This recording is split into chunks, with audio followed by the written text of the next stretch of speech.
Hello everyone, আসসালামু আলাইকুম। আজকে আপনারা দেখবেন গ্রাম বাংলার ঐতিহ্য গ্রামীণ হাট। আজকের ভিডিওতে তুলে ধরবো এই হাটের ক্রেতা বিক্রেতাদের চিত্র দৃশ্য।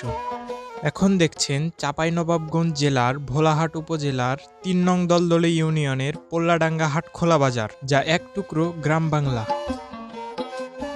এটি একটি কৃষি পণ্যের হাট যা প্রতি সপ্তাহের মঙ্গলবার এবং শুক্রবার এই 2 দিন বসে। এখানে মাটির ঘ্রাণ মিশে আছে প্রতিটা মানুষের হাসি আনন্দে।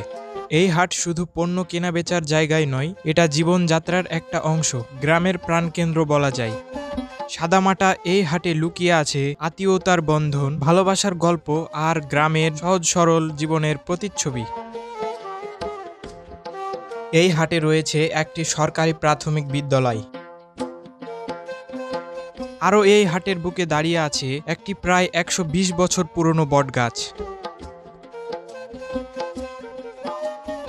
তো এভরিওয়ান, আজকের ভিডিও এতটুকুই। ভালো লাগলে অবশ্যই ভিডিওটি লাইক, কমেন্ট, শেয়ার এবং পেজটি ফলো দিয়ে রাখতে পারেন। দেখা হচ্ছে আপনাদের সাথে নেক্সট ভিডিওতে। আল্লাহ হাফিজ।